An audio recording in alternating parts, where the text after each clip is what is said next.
प्रिय श्रोता बंधु आमे आसंता काली माने बुधवार सजबाज हवा। आज मंगलवार, आसंता काली 25 तारीख बुधवार। आसंता कालीर सूर्योदय केते बेले? आसंता कालीर सूर्योदय 5:46 पर। 5:46 पर सूर्य उदय हेबे। एणु से उदय सूर्य को प्रणाम करवा। नमः सवित्रे जगदेक चक्षुषे जगत प्रसूते स्थितिनाश हेतवे त्रयीमयायो त्रिगुणात्मधारिणे विरंचि नारायण शंकरात्मने नमो सूर्याय। तापर आरंभ करवा। मेष राशि 25 तारीख बुधवार मेष राशि सकाळु सकाळु बड़ असुविधा है। सकाळु सकाळु बड़ असुविधा हम आम कौन कहे मॉर्निंग सूर्य डे। तेणु असुविधा हम माने होल डे खराब हम ना। पूर्व दिनर जो बासी काम थी सेटा हूँ असुविधा। जो सज काम हम ता हम सुविधा। 6:20 पर सकाळु सकाळु 6:20 पर ठारू सब सुविधा समय आसीजिव। चिंता शून्य हेब। आर्थिक विकास पई द्वार खोलीजिव। केवल बुद्धि विवेक और चेष्टा को कार्यकारी करि पारले दैनंदिन वृत्ति व्यवसाय ग्रोथ करिव। जेणु बुध और मंगल शत्रुता अच्छी तेणु भाई संपर्क रे किछि वैरीभाव सृष्टि हेबो।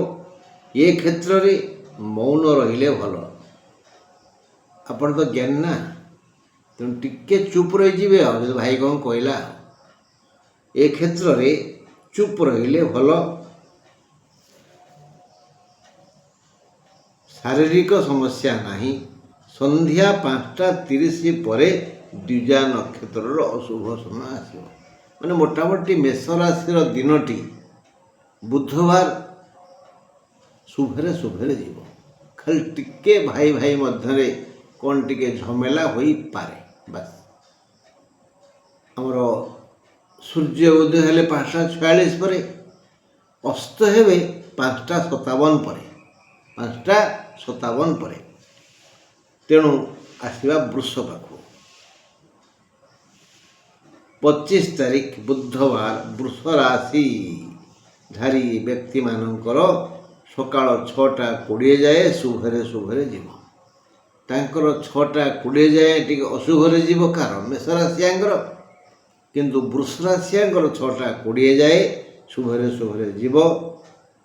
ता परठू मन अधीर हेब। व्याकुल विचलित हेब। धनागम हेब। मात्र मन अस्थिर हेतु कामरे मन लागिबनी। सुतरां दैनंदिन वृत्ति व्यवसाय बाधा आसीबो। संध्या 5:30 परठारु रोहिणी नक्षत्रर अशुभ समय आसीबो। देह सुस्थ रहिबो।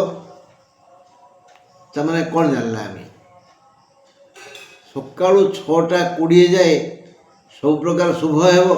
आमे खुशी हो जिबा। दिनटा भलरे जीवो। किंतु मन आज कौन सी अतीतर कृत कुकर्म बा पाप पाई व्यस्त हम किसी भूल काम कर देछि।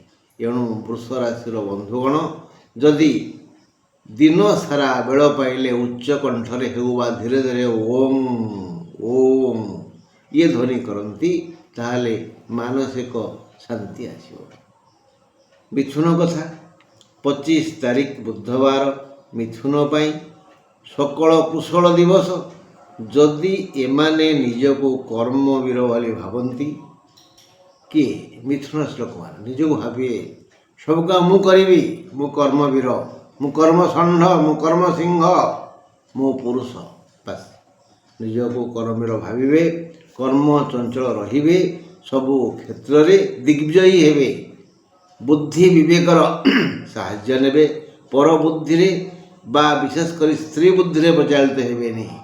यदि मिथुन राशि पर बुद्धि रे बा स्त्री बुद्धि रे प्रचालित हेबेनी तेबे ସମୟ ଆଜି ଆପଣଙ୍କୁ ଜୀବନର ସୁଖ ପୁଷ୍ପ ବିଞ୍ଚି ଦେବ। ଜୀବନରେ କେଉଁଠି କେଉଁଠି କି ପ୍ରକାର କାମ କଲେ କି ସୁଖ ମିଳେ, ସେ ସବୁ ପ୍ରକାର ସୁଖ ଆଜି ଆପଣଙ୍କ ଭାଗ୍ୟରେ ଅଛି। ସାବଧାନ, ଖୁସିରେ ରୁହନ୍ତୁ।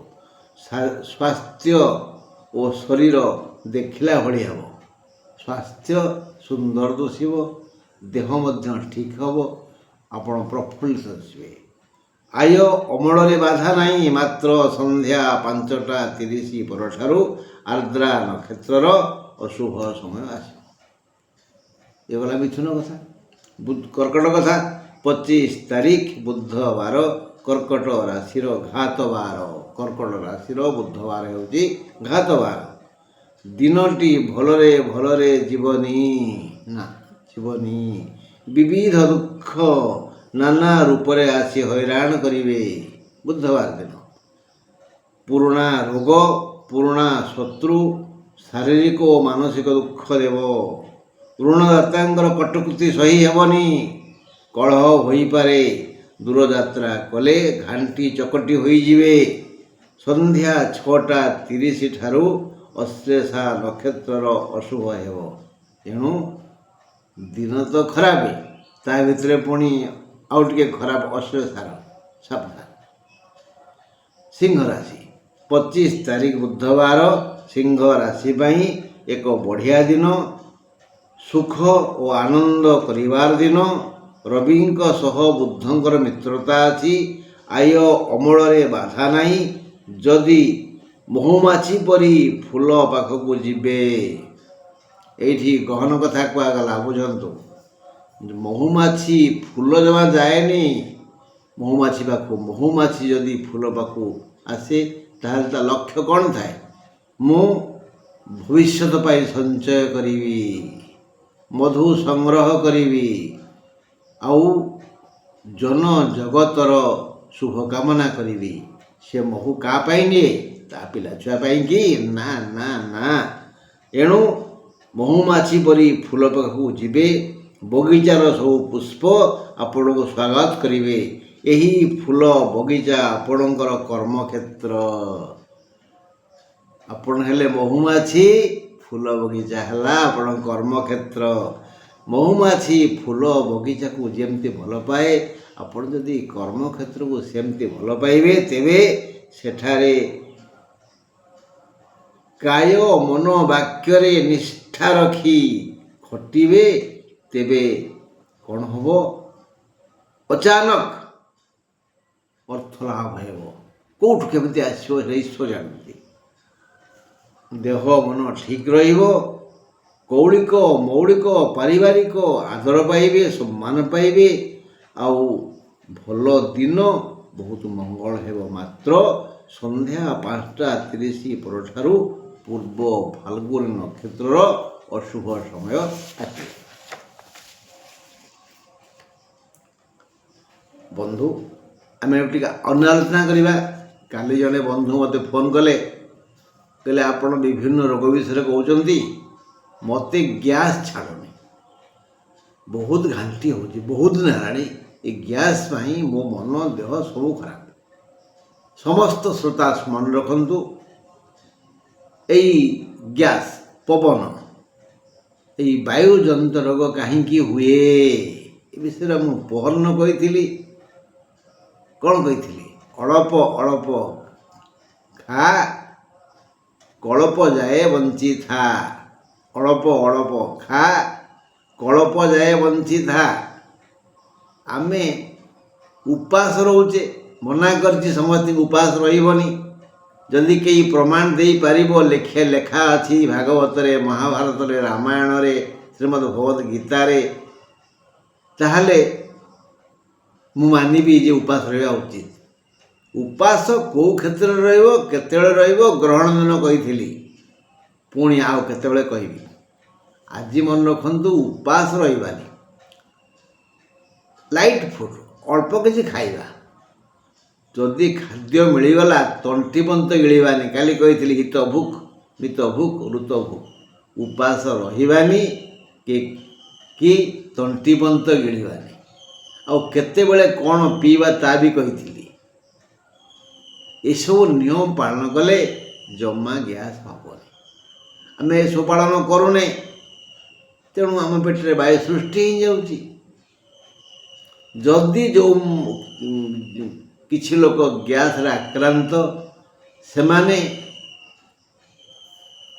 ଖାଇବାର ଅଧଘଣ୍ଟା ପୂର୍ବରୁ ଏବେଠୁ ଅଭ୍ୟାସ କରନ୍ତୁ, ଲୁଣ ଆଉ ଅଦା, ସାମାନ୍ୟ ଲୁଣ ଖଣ୍ଡେ ଅଦାକୁ ଚୋବେଇ ଦିଅନ୍ତୁ, କଳରେ ରଖନ୍ତୁ, ଚୋବାନ୍ତୁ, କଳରେ ରଖନ୍ତୁ, ଏମିତି ଧୀରେ ଧୀରେ ଚୋବେଇ ରସ ଢୋକନ୍ତୁ। ତାପରେ ପାଣି ପିଇବେନି, ପାଟି ପୋଡ଼ିବ। କିଛି ସମୟ ପରେ ଖାଆନ୍ତୁ। ଖାଇସାରିଲା ପରେ ଦହି ପାନ କରନ୍ତୁ। ବାସ୍ କମ୍ପ୍ଲିଟ୍ ହେଇଯିବ। ଆଉ ଯଦି ମଝିରେ ମଝିରେ ଭୋକ ହେଉଛି ତାହେଲେ କଦଳୀ ଖାଇବେ, ପାଚିଲା କଦଳୀ, ଆଉ ଗ୍ୟାସ୍ ହେବନି। ଏ ଗ୍ୟାସ୍ ରୋଗରୁ ମୁକ୍ତ ପାଇବା ପାଇଁ ଏ ସରଳ ଉପାୟ। ଆମେ ଗ୍ରହ ଉପରେ ଆଲୋଚନା କରିବା ଟିକେ। ହଁ, ବେଶ ଟିକେ ଯାଉ ଆଲୋଚନା କରିବା କନ୍ୟା କଥା। 25 ତାରିଖ ବୁଧବାର, ହସ୍ତା ନକ୍ଷତ୍ରର ସନ୍ଧ୍ୟା 5ଟା 30 ଠାରୁ ଅଶୁଭ ହେବ। ସକାଳୁ 6ଟା 20 ଯାଏ ବିବିଧ ସୁବିଧା ହେବ। ତା ପରଠାରୁ ଦିଗ ବଦଳିଯିବ। ଆୟ ଅପେକ୍ଷା କର୍ମ ଉପରେ ଲକ୍ଷ୍ୟ ରହିବ। ବୁଧର ଘର ହେଉଛି କନ୍ୟା, ଏଣୁ ପୁରୁଷଙ୍କର ବୁଧ ରାଶି ବୁଧବାର କନ୍ୟା ରାଶି ପୁରୁଷଙ୍କର ଘାତ ଚନ୍ଦ୍ର, ଏଣୁ ଟିକେ ସାବଧାନ ଜରୁରୀ। କର୍ମ କ୍ଷେତ୍ରକୁ ସାଫଲ୍ୟ ମଣ୍ଡିତ କରିବା ପାଇଁ ଦିନ ଆସିଛି, ଏଣୁ ଆପଣ ଆଗ୍ରହର ସହିତ ନିଜର ମୌଳିକ ବୃତ୍ତି ବ୍ୟବସାୟରେ ମନ ଦିଅନ୍ତୁ। ସେସବୁ ଅଗ୍ରସର ହେବ। ଆପଣ ପ୍ରଫୁଲ୍ଲିତ ହେବେ, ହାତକୁ 2 ପଇସା ଆସିବ, ଦେହ ମୁଣ୍ଡ ଭଲ ରହିବ, ଆର୍ଥିକ ବିକାଶ ହେବ। ଖାଲି ଟିକେ କନ୍ୟା ରାଶି ପୁରୁଷଙ୍କର ଘାତ ଚନ୍ଦ୍ର ଜଗି ରଖି ଚଳିଲେ ଆଜି ଆପଣ ମହା ଆନନ୍ଦରେ 2 ପଇସା ସଞ୍ଚୟ କରିପାରିବେ। ଭଲ ଦିନ। ତୁଳା ରାଶି 25 ତାରିଖ ବୁଧବାର, ତୁଳା ରାଶି ସ୍ୱାତି ନକ୍ଷତ୍ରର ସନ୍ଧ୍ୟା 5ଟା 30 ପରଠାରୁ ଅଶୁଭ। ସକାଳୁ 6ଟା 20 ଯାଏ ଭଲରେ ସମୟ ଯିବ। ତାପରେ କୌଣସି ଘଟଣା ପାଇଁ ନିଜକୁ ଅପମାନିତ ବୋଧ କରିବେ। ମନ ଅକୁହା ବେଦନାରେ ଡହଳ ବିକଳ ହେବ। ଚୁପ୍ ରହନ୍ତୁ, ବାରମ୍ବାର ଦର୍ପଣ ଦେଖନ୍ତୁ, ହସନ୍ତୁ, କମ୍ କହନ୍ତୁ, ଧୈର୍ଯ୍ୟ ଧରନ୍ତୁ, ହେଲେ ଏ ସମସ୍ୟା ଆଦୌ ବାଧିବନି। ତୁଳା ପାଇଁ ଭଲ ଦିନ ନୁହଁ, ଅପମାନିତ ଦିନ। ଯେଣୁ ଅପମାନ ପାଇବାର ଯୋଗ ଅଛି। ଆମେ ଜମା କାହାକୁ ଉପଦେଶ ଦେବାନି, ପରାମର୍ଶ ଦେବାନି, କାହା ପାଖରେ ହାତ ପାତିବାନି। ଦେଖିବା ଆମ ପାଇଁ ଏ ବିଧାତା କେତେ ବଢ଼ିଆ ସମୟ ଆଣି ଦେଇଛନ୍ତି। ବିଛା କଥା ଆଲୋଚନା କରିବା। 25 ତାରିଖ ବୁଧବାର ବିଛା ପାଇଁ ଏକ ପୂର୍ଣ୍ଣ ଅଶୁଭ ଦିନ।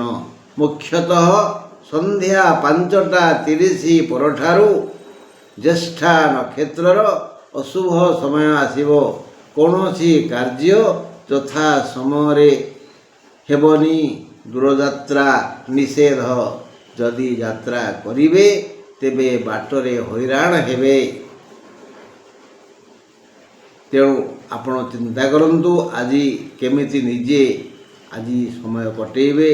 ରୋଗାକ୍ରାନ୍ତ ହେବେ, ବ୍ୟୟ ବଢ଼ିଯିବ, ଧକ୍କା ଭୟ ଅଛି।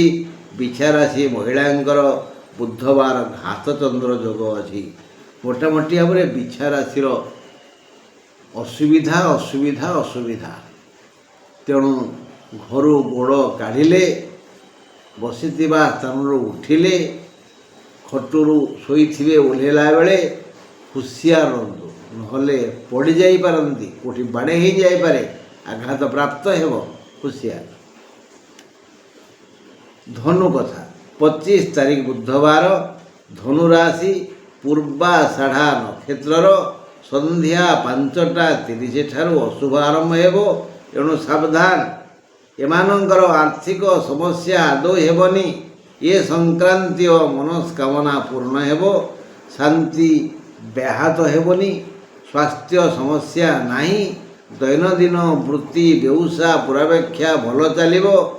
ଆପଣ ଜାଣନ୍ତି, ଦହିକୁ ମନ୍ଥିଲେ ଲହୁଣୀ ବାହାରେ, ରଡ଼ ନିଆଁରେ ରଖିଲେ ଲହୁଣୀରୁ ଘୃତ ହୁଏ। ଏହି ଘିଅ ହିଁ ଆପଣଙ୍କର ଧର୍ମ ଆଉ ଅର୍ଥ।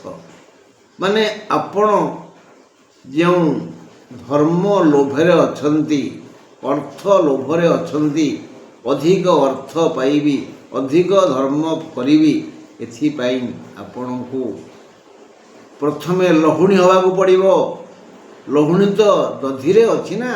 ଦଧିକି ଭଲ ଭାବରେ ମନ୍ଥନ କରନ୍ତୁ, ଅର୍ଥାତ୍ କର୍ମ ଠିକ୍ଠାକ୍ କରନ୍ତୁ।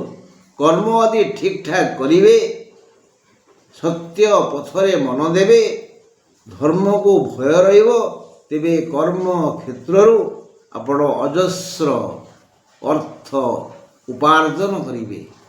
ଆଉ ଧନ ଅର୍ଜନେ ଧର୍ମ କରି, ଧର୍ମେ ପ୍ରାପତ ନରହରି, ସେ ଧନର ବିନିଯୋଗ କରିବେ, ଧର୍ମ ନିଶ୍ଚୟ ପାଖକୁ ଆସିବ। ଆପଣ ଧାର୍ମିକ ହେବେ ଓ ଧନିକ ବି ହେବେ। ଦଧି ମନ୍ଥନ କଲେ, ଆଗେ ଦଧି ମନ୍ଥନ କରିବେ। ମନ୍ଥନ ଦଧିରୁ ଲହୁଣୀ ବାହାରିବ, ନବନୀତ ବାହାରିବ। ସେଇ ନବନୀତକୁ ରଡ଼ ନିଆଁରେ ବସେଇବେ, ଫଳରେ ତା ଘୃତରେ ପରିଣତ ହେବ। ଆପଣ ଟିକେ ପରିଶ୍ରମ କରନ୍ତୁ, ମଙ୍ଗଳ ହେବ। ବୁଧବାର ସେହି ପରିଶ୍ରମ ଖୋଜୁଥିବେ, ତାହେଲେ ତ ଧର୍ମ କରୁଥିବେ, ତାହେଲେ ଆପଣଙ୍କୁ ନିଶ୍ଚୟ ଦିନଟି ଧନ ଆଉ ଧର୍ମ ଦେବ। ମକର ରାଶି 25 ତାରିଖ ବୁଧବାର, ଶ୍ରବଣା ମକର, ସନ୍ଧ୍ୟା 5ଟା 30 ଠାରୁ ଅଶୁଭ ହେବ। ଶ୍ରବଣା ମକରର ସନ୍ଧ୍ୟା 5ଟା 30ରୁ ଅଶୁଭ ଆସିବ। ଆଜି ଏକ ଲାଭକାରକ ଦିନ। ତେଣୁ ଯେକୌଣସି କାର୍ଯ୍ୟ କରନ୍ତୁ, ଲାଭରେ ରହିବେ। ବିଦ୍ୟା ପଠନ, ଦାନ ଗ୍ରହଣ, ପୂଜା ପାର୍ବଣ, ଯାତ୍ରା, ବୀଜ ବପନ, ଦୀକ୍ଷା ଗ୍ରହଣ, ବୃକ୍ଷରୋପଣ, ଯାହା କରନ୍ତୁ ଲାଭରେ ରହିବେ। ବ୍ୟବସାୟୀ ଯଦି କର୍ମ କ୍ଷେତ୍ରକୁ ରକ୍ଷା କରନ୍ତି, କର୍ମକ୍ଷେତ୍ର ସେବନ ରକ୍ଷା କରିବ। ଦେହ ପାର ସମସ୍ୟା ନାହିଁ। ଦୈନନ୍ଦିନ କାର୍ଯ୍ୟରେ ବାଧା ନାହିଁ। ମକର ରାଶିର କେବଳ ଶ୍ରବଣା ନକ୍ଷତ୍ରର ସନ୍ଧ୍ୟା 5ଟା 20 ଠାରୁ ସନ୍ଧ୍ୟା 5ଟା 30 ଠାରୁ ଯାହା କିଛି ଅଶୁଭ ହେବ, ସେ ଯାଏ ଭଲ। ଆଉ ଅନ୍ୟ ନକ୍ଷତ୍ରମାନଙ୍କର ମଧ୍ୟ ଭଲ। ହେ ଭାଇ ବନ୍ଧୁ କୁଟୁମ୍ବ ଶ୍ରୋତାବଳୀ, ଆପଣ ଜାଣନ୍ତି ଆମ ଜାତକରେ ଗୋଟେ ଯୋଗ ଅଛି। ତାହା ହେଲା ବୁଧ ଆଦିତ୍ୟ। ବୁଧ ଗ୍ରହ ଆଉ ଆଦିତ୍ୟ ବୋଲେ ରବି। ରବି ଆଉ ବୁଧ ଯଦି ଗୋଟିଏ ଘରେ ଥିବେ, ତାକୁ କୁହନ୍ତି ବୁଧାଦିତ୍ୟ ଯୋଗ। ଇଏ ଯୋଗ ଶତକଡ଼ା 98 ଲୋକଙ୍କ ଜାତକରେ ଥାଏ। କିନ୍ତୁ ସେ ଯୋଗର ଫଳ ସମସ୍ତେ ପାଇବେ ନାହିଁ। ଏଇ ଯେଉଁ ବୁଧାଦିତ୍ୟ ଯୋଗ ବଢ଼ିଆ ଯୋଗ, ତାକୁ ଟିକେ ବୁଝି ଦେଉନାହାନ୍ତି। କେଉଁମାନେ ପାଇବେ? ଆଗେ ଦେଖିବା ବୁଧଙ୍କର ପ୍ରିୟ ସ୍ଥାନ କେଉଁଟା। ବୁଧ କନ୍ୟାରେ ଉଚ୍ଚ, ମିଥୁନ ତାଙ୍କ ଘର। ବୁଧ ଯଦି ପଞ୍ଚମାଧିପତି ବା ନବମାଧିପତି ହୋଇ କନ୍ୟାରେ ବା ମିଥୁନରେ ଥିବେ, ତାଙ୍କ ସାଙ୍ଗରେ ରବି ଥିବେ, ତାହେଲେ ଏଠି ବୁଧାଦିତ୍ୟ ଯୋଗ ହେବ। ସେଇଭଳି ରବି ଯଦି ନବମାଧିପତି ବା ପଞ୍ଚମାଧିପତି ହୋଇ ସିଂହରେ ଥିବେ କି ମେଷରେ ଥିବେ, ତାଙ୍କ ଘର ହେଲା ସିଂହ, ସେ ଉଚ୍ଚ ହେଲେ ମେଷରେ, ଆଉ ତାଙ୍କ ସହିତ ବୁଧ ଥିବେ, ତାହେଲେ ଏଠି ମଧ୍ୟ ବୁଧାଦିତ୍ୟ ଯୋଗ ହେବ। ଆଉ ଗୋଟେ କଥା ଦେଖିବା, ଯଦି ଏ ଦିହେଁ ଏଇ କୋଣାଧିପତି ନୁହନ୍ତି, ଉଭୟ କେନ୍ଦ୍ରାଧିପତି,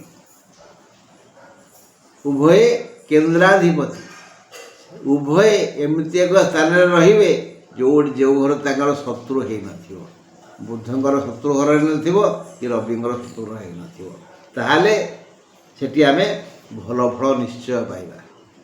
ଯଦି ବୁଦ୍ଧ ବା ରବି ନବମାଧିପତି ଆଉ ବୁଦ୍ଧ ବା ରବି ଦଶମାଧିପତି, ଜଣେ ନବମ ଘର ଅଧିପତି ଜଣେ ଦଶମ ଘର ଅଧିପତି, ଉଭୟ ମିଶିକିରି ନବମରେ ଅଛନ୍ତି ବା ଦଶମରେ ଅଛନ୍ତି, ତାହେଲେ ମଧ୍ୟ ଏଠି ବୁଧାୟତ ଯୋଗ ହେବ ଆଉ ଭଲ ଫଳ ମିଳିବ। ଏବେ ଜାଣିଲେ ଆପଣ ଜାତକ ଦେଖନ୍ତୁ, ଆପଣଙ୍କ ଜାତକରେ ରବି ଆଉ ବୁଧ ଗୋଟେ ଘର ଅଛନ୍ତି କି? ଯଦି ଅଛନ୍ତି ତାହେଲେ ଏଇ ଯେଉଁ ନିୟମ ସବୁ କୁହାଗଲା ସେ ନିୟମରେ ସେ ବନ୍ଧା ଅଛନ୍ତି ତ? ଯଦି ହଁ, ତାହେଲେ ଆପଣ ମଧ୍ୟ ଏଇ ବୁଧାୟତ ଯୋଗର ଫଳ ପାଇବେ। ଅର୍ଥାତ୍ ବୁଧ ଗ୍ରହଙ୍କ ଅନ୍ତର୍ଦଶାରେ, ରବି ଗ୍ରହଙ୍କ ଅନ୍ତର୍ଦଶାରେ, ରବି ଦଶାରେ ବୁଧଙ୍କ ଅନ୍ତର, ବୁଧ ଦଶାରେ ରବିଙ୍କ ଅନ୍ତର, ଏହି ସମୟରେ ଆପଣଙ୍କୁ ବିଧାତା ଯଥେଷ୍ଟ ସୁଖ, ଶାନ୍ତି, ଅର୍ଥ ଇତ୍ୟାଦି ଦେବେ। ଏବେ ପଢ଼ିବା, ଜାଣିବା, ବୁଝିବା କାହା କଥା? କୁମ୍ଭ କଥା। 25 ତାରିଖ ବୁଧବାର, କୁମ୍ଭ ରାଶି ଶତବିଶା ନକ୍ଷତ୍ର ପାଇଁ ସନ୍ଧ୍ୟା 5:30 ଠାରୁ ଅସୁବିଧା ହେବ। ବୁଧବାର ଦିନ କୁମ୍ଭ ରାଶି ଜନତାଙ୍କୁ ବିବିଧ ସୁଖ ବାଣ୍ଟିବ, ମାନେ ଏମାନେ ନାନା ପ୍ରକାର ସୁଖ ପାଇବେ। ତାହା ମୌଳିକ, କୌଳିକ, ବୌଦ୍ଧିକ, ଆର୍ଥିକ, ପାରିବାରିକ, ସାମାଜିକ ଇତ୍ୟାଦି ଇତ୍ୟାଦି ଇତ୍ୟାଦି। କିଏ କେଉଁଥିରେ ଖୁସି ତାହା କେବଳ ଜଣେ ଜାଣେ, ବିଧାତା। ଆଚ୍ଛା ଆଜ୍ଞା, ବିଧାତା କିଏ? ତାଙ୍କର କ'ଣ ସବୁ ରୂପ ଅଛି କି ଜାଣିଛନ୍ତି, ଦେଖିଛନ୍ତି? ନାହିଁ। ଏମାନେ ସମସ୍ତଙ୍କ ଉପରେ, ତାଙ୍କ ତଳେ ଆମେ ପୂଜା କରୁଥିବା ଦେବଗଣ ବା ଦେବୀଗଣ, ସିଏ ବିଧାତା ହେଲା। ତାଙ୍କ ନିର୍ଦ୍ଦେଶରେ ସବୁ କିଛି ଚାଲେ। ତେଣୁ ବିଧାତା ବିଧି ବିଧାନ ବିଚିତ୍ର କହନ୍ତିନି? ହଁ, ଏଭଳି ସୁଖ ସିଏ ବାଣ୍ଟିବେ ଏଇ କୁମ୍ଭ ରାଶିଆକୁ। ହେଲେ ପ୍ରତି ଲୋକର କର୍ମାନୁସାରେ ସୁଖମ୍। ଆମେ ପ୍ରତି ବ୍ୟକ୍ତି ଯିଏ ଯେଉଁ କର୍ମ କରିବା ତା ଫଳ ଆମକୁ ତ ମିଳିବ ନା, ନିଶ୍ଚୟ ମିଳିବ। ହଁ, ଏ ବିଷୟରେ ଶେଷରେ ମୁଁ ପଦେ କହିବି। ଆଚ୍ଛା, କର୍ମ ଅନୁସାରେ ସୁଖ ଫଳ ମିଳିବ। ଦେହ ମୁଣ୍ଡ ଆଜି ଠିକ୍ଠାକ୍ ରହିବ ବୁଧବାରେ। ଦୈନନ୍ଦିନ ବୃତ୍ତିରେ ବାଧା ବନ୍ଧନ ନାହିଁ, ଆଉ ବରଂ ଆଜି ଆନନ୍ଦ ଅଛି। କର୍ମ ଚଞ୍ଚଳ ରହି ନିଜ ବୃତ୍ତିର ବିକାଶ ଦିଗରେ ମନ ଦିଅନ୍ତୁ ନା, ସବୁ ଦୁଃଖ ଲାଘବ ହୋଇଯିବ। ସବୁ ଶତ୍ରୁ ପାଖକୁ ମିତ୍ର ରୂପରେ ଆସିବେ। ସବୁ ସୁଖ ଆନନ୍ଦ ଆପଣ ଚାରିପାଖରେ ଖେଳିବେ। ହଁ ବନ୍ଧୁ, ଏବେ ଯିବା ମୀନ ପାଖକୁ। 25 ତାରିଖ ବୁଧବାର ମୀନ ରାଶି ପାଇଁ ଏକ ଦୁଃଖକର ଦିନ। ସାବଧାନ, ସୁଖର ମେଞ୍ଚାଏ ବି ଆପଣ ଦେଖିପାରିବେନି।